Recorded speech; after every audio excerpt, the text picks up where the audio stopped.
Assalamu alaikum warahmatullahi wabarakatuh. Em nome de Deus, clemente, misericordioso, louvado seja Deus, Senhor do Universo. Presto testemunho que não há divindades além de Deus único. Presto testemunho que Muhammad é seu último mensageiro. Que Deus o abençoe até o dia do juízo final, se Deus quiser. Deus Altíssimo seja, Ele coloca na vida do ser humano, em geral, testes das mais variadas formas. E os testes são para todos, inclusive para os profetas enviados por Ele. Todos foram testados, sem exceção. E quando nós falamos em testes, muitas pessoas vinculam testes a adversidades, vinculam testes a problemas, que são na maioria das vezes situações em que nós nos deparamos com algo do problema iminente. Porém, os testes não são apenas em relação à situação de adversidade. Deus Altíssimo seja, testa a pessoa na prosperidade. Deus Altíssimo seja, Ele testa a pessoa quando ela está bem, quando ela tem saúde, quando ela tem dinheiro, se ele cumpre ou não os deveres junto a Deus. É um teste também na prosperidade, é um teste no dinheiro, é um teste na saúde, é um teste nos problemas em gerais. Então, testes, Deus Altíssimo seja, já anunciou no Alcorão. Por certo, provaremos o ser humano com a fome, com a perda dos bens, com a perda dos entes queridos, com medo. Testes existirão em nossas vidas. Ele diz em outro versículo: por certo, Ele criou a vida e a morte para testar quem melhor se comporta. É um teste. Nós estamos aqui para sermos testados, para que Deus distingua quem é o verdadeiro, quem é o mentiroso, quem é o hipócrita.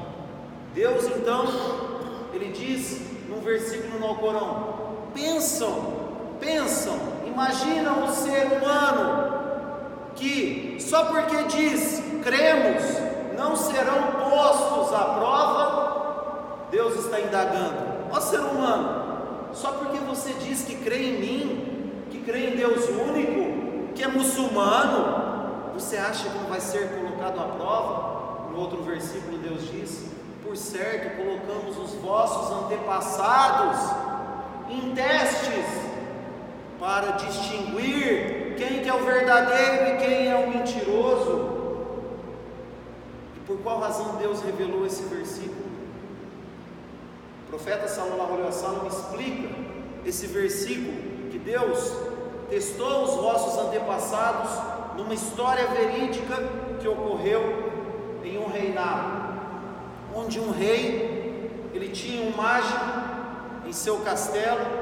Esse mágico já estava velho, e o velho disse ao rei: por certo, precisa arrumar algum jovem para ensinar a magia a ele, porque eu vou morrer. E acha um jovem bem inteligente, e procuraram um jovem que memorizava com facilidade as coisas, e levaram até o mágico do rei para que ele ensinasse a feitiçaria que já existia naquele reinado. E esse jovem, todos os dias ele ia ter aulas com o feiticeiro, e no caminho ele passava por um mosteiro onde havia um homem virtuoso, religioso, adorador a um único Deus. E certa vez ele entrou para escutar as palavras desse homem virtuoso, e começou a ter aulas também com o homem virtuoso e com o mágico do rei, a ponto dele chegar atrasado nas aulas junto ao feiticeiro. E o feiticeiro começava a castigar ele, batia nele porque ele chegava atrasado. Aí ele foi e contou isso ao homem virtuoso que ensinava ele, e o homem disse: faça o seguinte, diga ao feiticeiro que você está atrasando porque a sua família está te atarefando com coisas da casa. E quando você chegar na sua casa, se seus pais perguntarem, diga que o feiticeiro está te segurando com as aulas a mais. E nisso ele conseguia então ter aula com o feiticeiro e ter aula com o sacerdote. Num dia ele estava voltando e encontrou pessoas acuadas com uma grande fera no caminho, impossibilitando que as pessoas passassem daquele local. E aí ele disse: agora eu vou tirar a prova, quem diz a verdade, quem me ensina o correto, feiticeiro ou esse sacerdote? Ele pegou uma pedra e disse: em nome de Deus, se for pelo bem e por aquilo que aprendi pelo sacerdote, mate a fera. E arremessou a pedra e a fera morreu. Ali ele teve a convicção de que o que o mágico ensinava era apenas ilusão e o correto era a adoração ao único Deus. E ele contou isso ao sacerdote. O sacerdote então disse a ele: ó, meu jovem, você chegou num patamar além do meu, num grau maior do que eu tive. Aproveite essa situação e você vai ser testado agora nas mais variadas formas por conta disso. E esse jovem, Deus Altíssimo seja, deu a ele o milagre dele curar as pessoas. Então ele começou a curar as pessoas em nome de Deus Altíssimo seja, a ponto de um dos ministros do rei, que era cego, ficar sabendo disso e procurar o jovem. E o jovem disse a ele: não sou eu que cura ninguém, você tem que crer em um Deus único, ter fé, e aí vem a cura. E o ministro do rei testemunhou a fé num Deus único, ele passou a mão sobre os seus olhos e o ministro voltou a enxergar. Nisso o rei viu que o ministro dele estava enxergando dias após, e achou aquilo estranho. Como que ele volta a enxergar? O rei sabe que o que passa no castelo é magia, feitiçaria, não é nada real, é algo ilusório. E começou a questionar ele e falou: quem me curou foi o jovem que está aprendendo com o feiticeiro. E nisso o rei foi ter com o jovem, porque era impossível. Como que o feiticeiro já não curava ninguém, como esse jovem ia conseguir curar alguém cego? E começou a pressionar o ministro, torturá-lo, a ponto dele dizer: quem me curou foi Deus Altíssimo seja. E ele prendeu o seu ministro no castelo. E aí ele foi até o jovem, começou a pressionar também o jovem, até entregar o sacerdote que havia ensinado a ele. E o rei pegou o sacerdote, torturou e o matou, e ele resistiu até a morte. Nisso o rei tinha que matar o jovem, porque o jovem falava: tem um Deus que não é você, um Deus de todos nós, um Deus que dá a vida, um Deus que dá a morte, um Deus superior a tudo. Então o rei reuniu seus soldados e mandou levar esse jovem até uma alta montanha para arremessá-lo de lá. Quando eles chegaram até a montanha, o jovem disse: ó meu Deus, me tire dessa aflição. Fez uma súplica, a montanha tremeu, os soldados morreram e o jovem desceu intacto. Chegando lá, o rei, vindo daquela situação: cadê os soldados? Morreram, caíram da montanha. Então o rei pegou novos soldados, pegou o jovem e levou em alto mar para jogá-lo e afogá-lo. O jovem fez outra súplica a Deus, onde houve tipo de um tufão, onde os soldados caíram, morreram afogados, e o jovem voltou intacto. O que aconteceu com meus soldados? Morreram afogados, disse o jovem. E o rei estava naquela situação: como que eu vou matar esse jovem? E o jovem, vendo que o rei queria matá-lo, disse a ele: faça o seguinte, você quer me matar? Reúna todas as pessoas do reino, todas, sem exceção.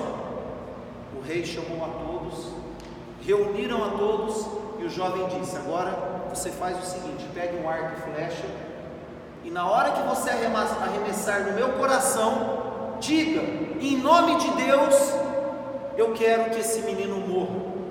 E o rei: em nome de Deus, eu quero que o menino morra. Arremessou a flecha e o jovem morreu.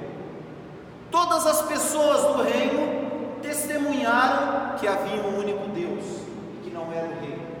Todas creram. E esse era o objetivo do jovem: mostrar a todos que só Deus deveria ser adorado e que esse rei era um ser humano qualquer, como qualquer outro, limitado, e o que ele fazia era feitiçaria. Nisso, o rei começou a pegar cada um daqueles que estavam crendo em Deus. Você crê ou não crê? Creio. E jogava num fosso. Começou a juntar todos que não estavam crendo no rei, estavam crendo em Deus, juntaram no fosso, e havia uma mulher ainda com um bebê no colo. E essa mulher, ela estava hesitando em voltar à incredulidade por conta do filho que estava no colo. E aí o bebê ainda no colo disse: ó minha mãe, continue no teu êxito, porque estamos corretos. E ela se arremessou também, e o rei queimou todas aquelas pessoas. Por isso nós escutamos a história do povo do fosso, que remete a esse versículo no Alcorão. Pensam os seres humanos que só por dizerem que creem não serão postos à prova? É essa história que Deus Altíssimo Seja está relatando nesse versículo, que todos aqueles morreram na unicidade a Deus, na verdade, independente do que acontecesse na vida deles, eles não voltariam na incredulidade que eles viviam. Então, nos mostra o que é essa história? Nos mostra a sinceridade nas ações, nos mostra a convicção, nos mostra que nós devemos adorar a Deus sempre, sem exceção, independente do que aconteça nas nossas vidas, independente dos testes que virão das mais variadas formas, porque esses testes Deus está olhando. Você não vai rezar por conta de algum afazer seu? Você deixa a tua oração por conta do dinheiro? Você não vai à mesquita por conta da tua família, por conta de uma festa? Você inventa desculpas e etc.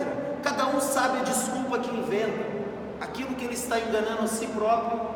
Porém Deus Altíssimo Seja está testando a cada um de nós quem é o veraz, quem é aquele sincero, para separar dos impostores, porque o paraíso é um local onde só entram os bons, e Deus é bom e só aprecia aquilo que é bom, aquele que é verdadeiro, aquele que cumpre com as suas obrigações, independente do que aconteça. Ele mantém os seus valores, ele mantém a sua conduta, não para agradar a sociedade, mas para agradar o Criador, porque aquele que agrada o Criador dele, automaticamente Deus coloca a sociedade à sua disposição. Mas aquele que quer agradar a sociedade pela moda, quer agradar a sociedade por aquilo que é legal fazer, para a pessoa estar na incredulidade, estar no erro, essa pessoa é das mais infelizes, porque ela desagrada a Deus para agradar o ser humano. E feliz é aquele que agrada a Deus, mesmo desagradando o ser humano, ele estará sempre na tranquilidade, sempre na felicidade plena, superando todos os obstáculos. Assalamu alaikum wa rahmatullahi wa barakatuh.